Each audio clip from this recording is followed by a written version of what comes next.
Jaurlaritzak urte politiko berrirako zer helburu nagusi dauzkan laburtu zuen lehendakariak, tartean zerbitzu publikoak hobetzea, gazteentzako lan aukerak zabaltzea eta hezkuntza legea onartzea. Irailaren 14an Eusko Legebiltzarrean politika orokorreko osoko bilkura egingo da eta gaiak sakonago lantzea espero dute. Azken 3 urteotan bizi izan ditugun krisiek ez digute bizitza erraztu. Kontrakoa egin dute. Baina aurrera egiten jarraitu dugu.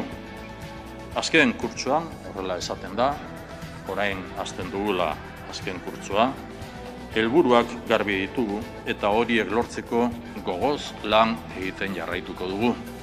Eten gabeko hobekuntza aplikatuz eta errealismoaren printzipiotik aldendu gabe.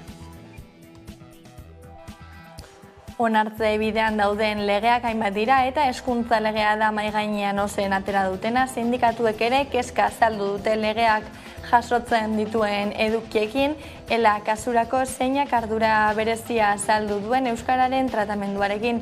Lab sindikatuak bere aldetik argi du eduki gatazkatzuen norabidea aldatu ezean protestara joko duela.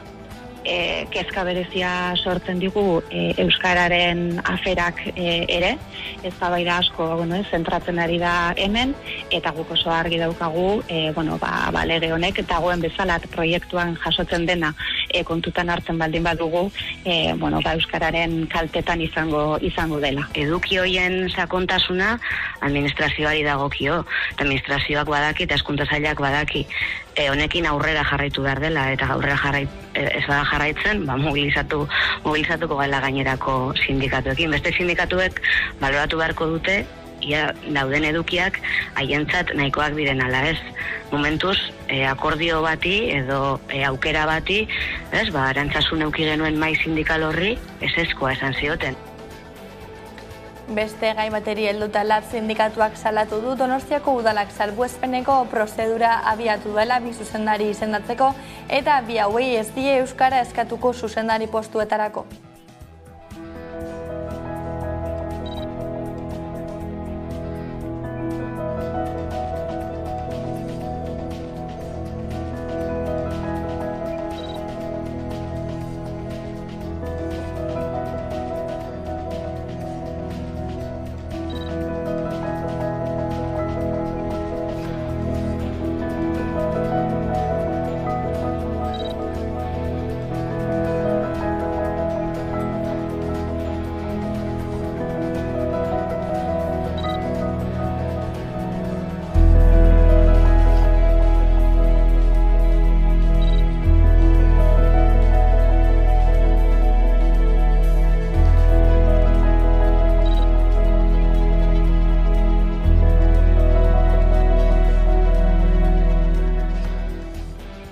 Bart gauean Graxi Etxebere Ortzizeko bake artisaua zendu da.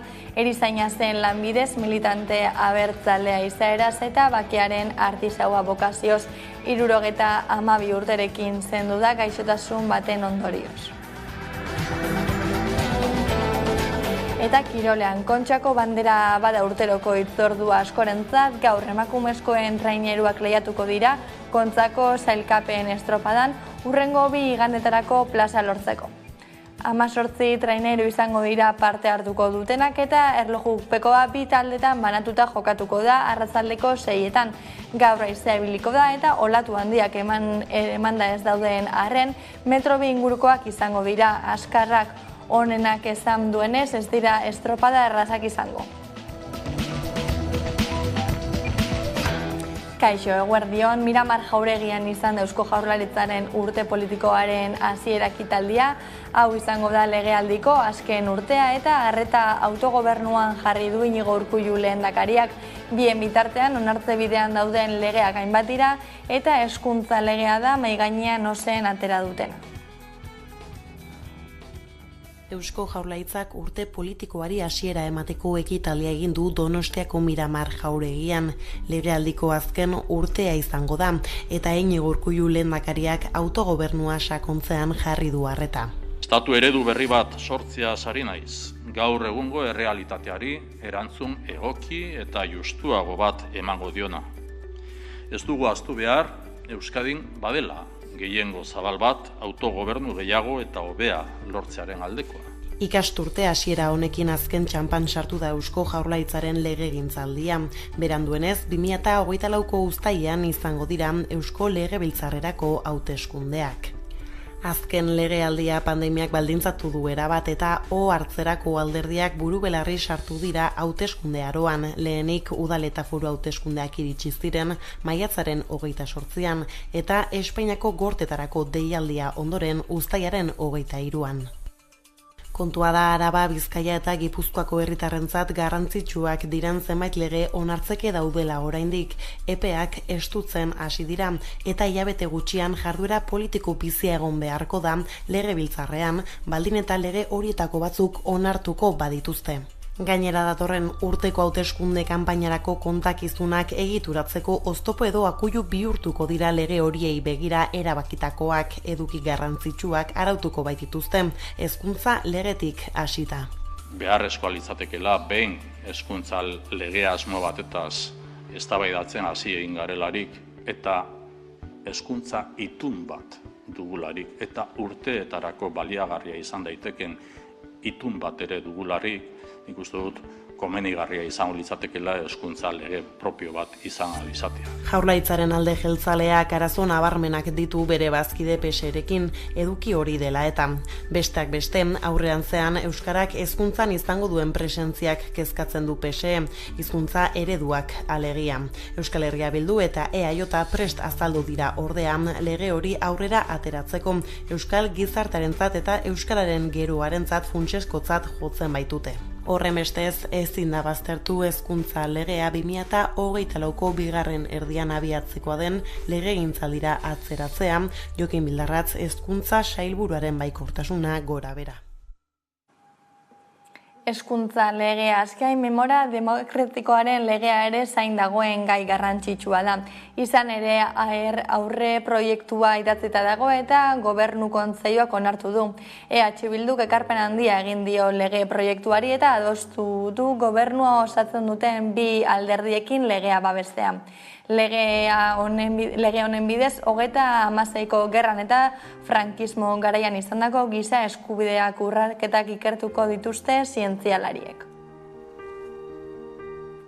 Nafarroan UPN zer esana ematen ari da eta egun hauetan izan ere Navarra suma izandako garaian, hau da UPN eta PP elkarrekin eskuti joan ziren garaian, araudia utzi zuen Iazko San Ferminen Gaztelu plazan eta Labriteko maldan jarri zituzten 10 barratan. Orain Nafarroako auzitegiek EH Bilduren helegitea onartu du eta ebazpen irmoa eman du. Araudia utzi zuten barra horiek.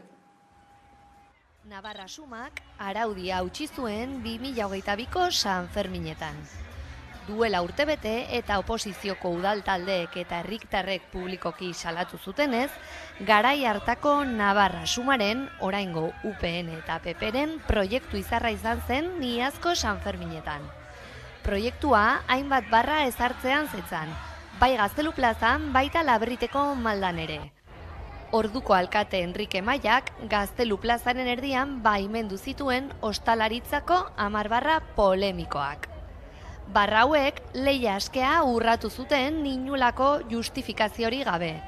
Gaztelu plazako eta Labriteko jeitxierako ostalaritza establezimenduetara mugatu zirelako.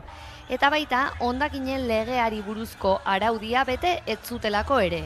Edateko urnaikorik ez zutelako eta edalontzi berrerabilgarriak ez zituztelako. Halaxe batzi du Nafarroako administrazio auzitegiak. Duela urtebeteko jaietako Navarra sumaren proiektu polemikoak, susmoak sortu zituen hasieratik. Eta EH Bildu bezalako taldeek Joseba Siron bozeramailearen eskutik auzitara jo zuten azkenean. Orain, urtebete geroago, Nafarroako administrazio auzitegiak arrazoia eman dio instalazio horiek hainbat arau urratu zituztelako.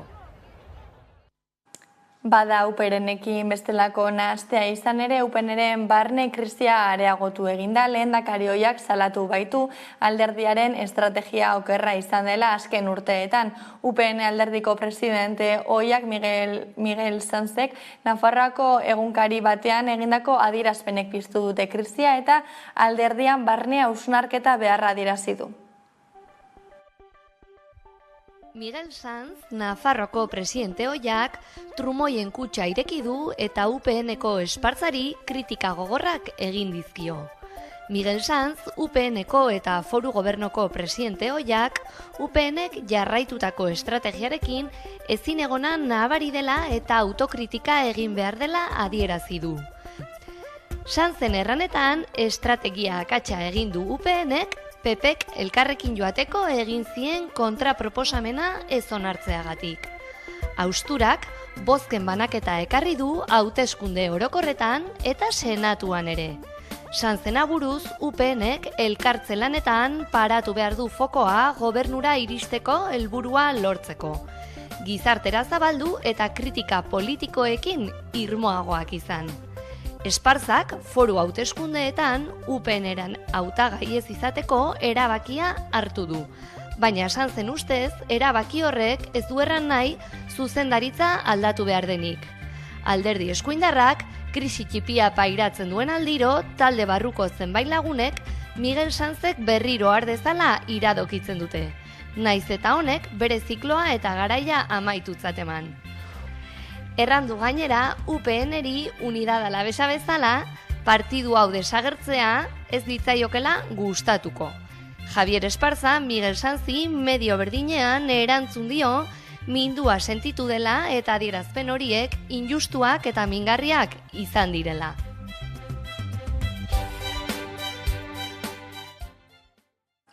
Araban aldiz Jaurlaritza ez dago ados Errioxako kontseiluak mahatsbilketarako jarritako epearekin.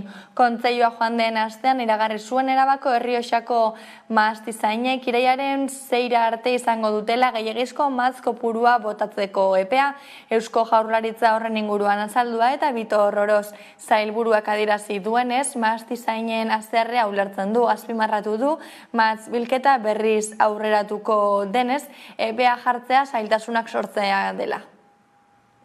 Errioxako jatorri deitura kalifikatuaren kontseilu arautzaileak pasaden astean iragarri zuen 14 eguneko epea izango zutela Arabako Errioxako mahastizainek gehiegizko mahatz kopurua botatzeko, hau da, irailaren 6 arte. Mahastizainek agindua jaso dute eta euren haserrea zabaldu da.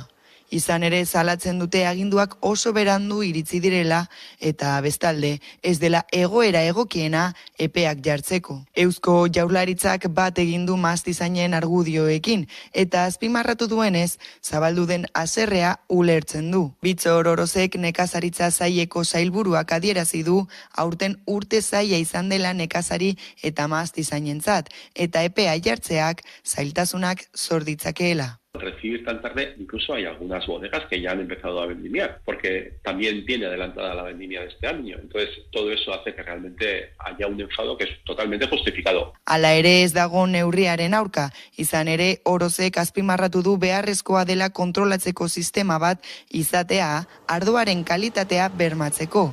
Azaldu duenez, agindua helarazteko modua ez da egokiena izan, baina horrelako neurriak ezinbestekoak dira. Bestalde, Uaga elkartea beste elkarteekin hitz egiten ari da, gutun bateratua osatzeko. Gara hitz egiten beste elkarte batzuekin eta sinatzeko asmoa da, azkenean egin duten erabakia berandu egin dute, ez dute egin kalitatea bermatzeko. Uagak salatu du aginduak oso berandu iritsi direla eta mahastizainek soilik 14 eguneko epea izango dutela.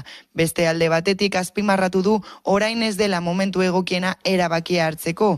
Izan ere elkarteak dio gainkostua ekarri dezakeela. Nazioartera jauzi 25 urteko kartzela zigorra ezarri diete 7 militar erretiraturi Victor Jara hiltzeagatik. Txileko justiziak herrialdeko diktaduraren krimenik simbolikoenetako bat zigortu du sententzia irmo batekin. Jara bere herrialdeko eta Latinoamerikako kantagintza berriaren ikonoa da eta alderdi komunistako militantea zen, eta honek Salvador Allende gidatu zuen eskerreko gobernuarekin kolaboratu zuen. Autopsiak erakutsi zuen jarak 56 hezur haustura zituela eta 54 bala tiro jaso zituela hil zutenean.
Gurera itzulita LAB sindikatuak salatu du Donostiako udalak salbuespenezko prozedurak abiatu dituela 2 zuzendari izendatzeko eta 2 hauei ez die euskara eskaratuko zuzendari postuetarako. Izan ere salbuespen egoeratan badago legeztatuta udal langilea ez den norbaiti ematen lanpostua eta kasu hauetan funtzionarioak bete behar dituzten baldintzak bertan behera geratzen dira.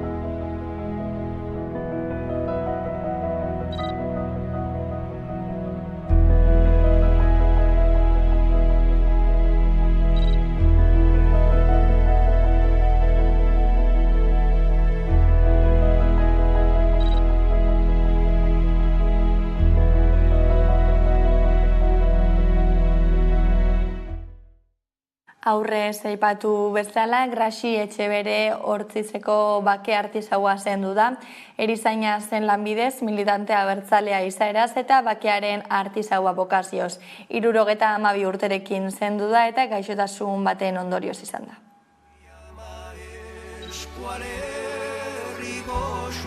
Laguntzen badut, eta zuk egiten baduzu, orduan bai, guk handi bat egin dezakegura. Bate doluik eta usteot militante bakotxak engaiatu behar duela guai, bururaino ere maiten bakotxak egiten alduela eginez, prozeso hau bururaino. Urratxak egin behar dira eta guai militantiak behar du engaiatu, behar dira azkeneko pausok eman, behar askiko media guai eta kalapita eta gaineateko, guai behar da bake prozeso hori bururaino eman, hortan da gure gakoa. Eskolegiak behar du atzera bide bat, pauso importantek emanak dira eta behar da hortan segitu.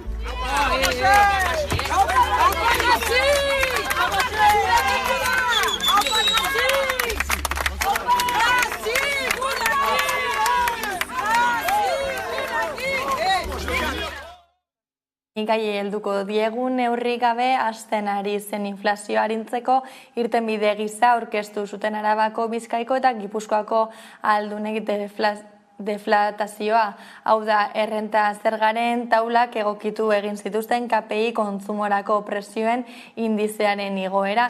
3 aldundiek 2% deflatatu zituzten errenta zergaren taulak, baina azpiko inflazioak goitik segitzen du oraindik. Neurri gabe hasten ari zen inflazioa arintzeko irtenbide gisa aurkeztu zuten Arabako, Bizkaiko eta Gipuzkoako aldundiek deflatazioa. Hau da, errenta zergaren taulak egokitu egiten zituzten KPIaren igoerara. Hiru aldundiek ehuneko 2 deflatatu zituzten errenta zergaren taulak, baina azpiko inflazioak goitik segitzen du oraindik. Izan ere, KPI aurreratua ehuneko 2,6raino igo da bustuan eta azpiko inflazioa ehuneko 6,1era jaitsi da. Aldundiek hartutako neurriak gutxi eragin du zerga bilketan, zergaren ekarpena ehuneko 8,1 handitu baita. Joan den urtean, deflatazioak ez zuen inflazio osoa estali. Urteko bataz bestekotik gertu geratu zen arren. Inflazioak goian jarraitzen du eta are handiagoa da azpiko inflazioarekiko aldea. Hau da, energiaren eta landu gabeko elikagaien prezioen gora berak kontuan hartzen ez dituen adierazlearekiko aldea. Joan den hilabatean, ehuneko 6,4an kokatu baitzen tasa. Eta hor dago gakoetako bat, erakundek adierazle hori hartu baitzuten oinarritzat, errenta zergak zenbat deflatatu erabakitzeko. Azpiko inflazioaren bilakaera da, hain zuzen ere, neurriaren eraginkortasuna auzitan jar dezakeen argudiotako bat. Neurriaren eragina zalantzan jar dezakeen beste argudio bat baina, zerga bilketa da. Izan ere, prezioen garestitzeak eta lan merkatuaren bolada onak bultzatuta, uste baino diru gehiago ari baita sartzen Arabako, Bizkaiko eta Gipuzkoako ogasunen kutxetan. Eta marka guztiak hausteko bidean da bilketa bigarren urtez jarraian. Bada, zerga sistemaren inguruko eztabaida mai gainean egongo da kurtso berrian. Eztabaida horri sarri uko egin badiotere, zerga sistemaz hausnartzeko konpromisoa agertu zuten EAJak eta PSek urte hasieran. Bosen osterako utzi zituzten lanak.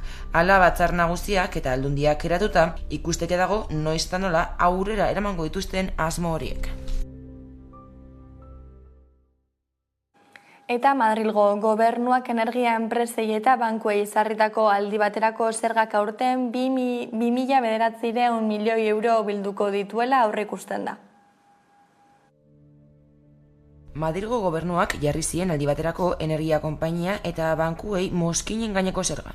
Eta zerga horrek 2.900 milioi euro inguru bilduko ditu aurten.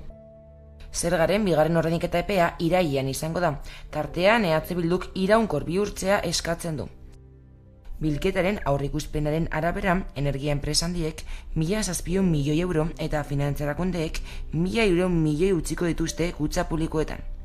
2024an Jaurlaritzak prestazioen emaitzak eta aparteko bi zerga horiei izaera iraunkorra ematea komeni den ebaluatuko du. EH Bilduk eta beste indar batzuek eskatzen duten bezala. Ingurumenean, abuztuaren 16 geroztik, osteoporosis mikroalga toxikoaren kontzentrazioek gainditu egiten dute ANSES agentziak zehaztutako zaintza maila. Lapurdiko kostaldeko 5 hondartzatan egin dira analiziak, astean 3 eta alga horiek zaintzeko eta ateratzeko prozesuak ere egin dira. Arnastea da intoxikazio bide nagusia eta nahikoa da itsasotik metro batzuetara egotea kutsatzeko. Hain zuzen ere, ekainean 900 pertsona kutsatu ziren Euskal Kostaldean. Abuztuaren 16az geroztik ostreopsis mikroalga toxikoaren kontzentrazioek gainditu egin dute ANSES agentziak zehaztutako zaintza maila. Lapurdiko kostaldeko 5 hondartzatan egin dira analiziak astean 3 eta alga horiek zaintzeko eta ateratzeko prozesuak ere egin dira Hendaian, Donibane Loizunen, Getarian, Bidarten eta Biarritzen. Arnastea da intoxikazio bide nagusia eta nahikoa da itsasotik metro batzuetara egotea kutsatzeko. Hain zuzen ere, ekainean 900 pertsona kutsatu ziren Euskal Kostaldean. Hendaian, bigarren mailako zaintzan egon da, hau da, litro bakoitzeko 1000 eta 10.000 zelula arteko kontzentrazioarekin. Zenitzen, Erromardiek eta Portu Zaharrak 30.000 zelula gainditu dituzte erregularki litro bakoitzeko. Horrez gain, abuztuaren 25ean Donibane Loitzuneko hondartza ixtea erabaki zuten bakterio batek eragindako uraren kalitatearen degradazioagatik. Sintoma asko eragiten ditu ostreopsis mikroalgak, ez dula, estarriko mina, sudurretik eta begietatik urri zuriak, sudurreko odol jarioa, arnas eragozpenak, sukarrak, dardarak, giharretako mina eta buruko mina besteak beste. Sintomen kopuruak eta iraupenak gora egin dezakete pertsona zaugarrienen kasuan. Agintariek diote alerta egoeran gomendagarria dela pertsona zaurgarriak ez bainatzea edo itsasertzera ez joatea eta hondartzatik itzultzean dutxatzea gomendatzen da. Zientzalariek ohartarazi dute kutsadura osasun mentaleko arazoak areagotzen dituela. Londresko King's College landutako ikerketa batean arabera kutsadurarekiko esposizio handiak areagotu egiten du buruko osasun baliabideen erabilera. 27% aurrez diagnostikorik ez duten pertsonen kasuetan eta 38% dementzia dutenen kasuetan. Kutsadura areagotzen ari da munduan. Hainbat eta hainbat arazoren artean desafiatzaile dugu berotze globalaren eragiletako bat delarik. Nazio Batuen erakundeak dioenez, kutsadura da mehatxu global handiena eta uste du urtero 7 milioi heriotza goiztiar eragiten dituela mundu osoan. Zientzialarien arabera nitrogeno dioxidoa eta partikula esekiak dira agente patogeno nagusiak. Eguneroko trafikoak, fabrikak edo etxeko jarduerak eragiten dituzte besteak beste. Argi dago atmosferaren kutsadurak gizakien osasunan kalte egiten duela, baina buruko osasunean ere baldu eraginek.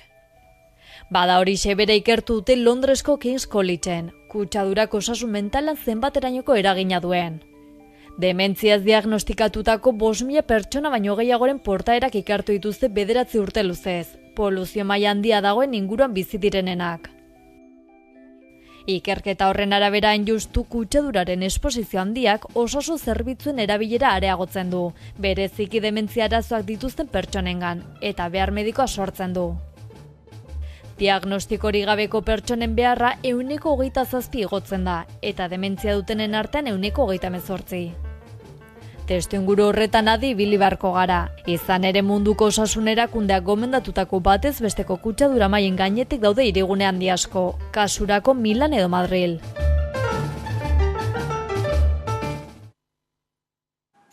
Errekaleor auzoak irailaren 29an eta 30an 10. urte aurrena ospatuko du. Egitarau zabala antolatu dute kontzertuz betea. Hala Bedik Gasteizko gaztetxeak Errekaleorrek auzolana pilotalekuak eta sumendi espazioak mende aurren bateratua ospatuko dute, aurten 100 urte bakarrik ezin da lelopean.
Iritsi gara albistegiaren bukaerara, hauek izan dira gaurkoan jasotakoak. Hauek eta gehiago 11.eus atarian. Bihar arte.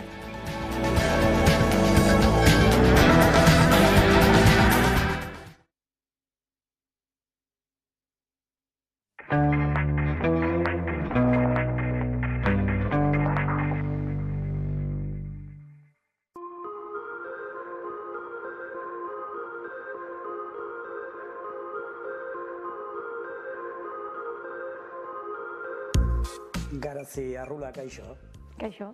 Kamerak piztu aurretik, aitortu didazu idazle lanaren zatia, ez zaizula bat ere gustatzen. Are gehiago horrekoan Laba elkartean aurkeztu zenuen liburu berria, Lurraz beste, batez ere lagunen aurrean, eta lire sufritu zenuen aurkezpen horretan.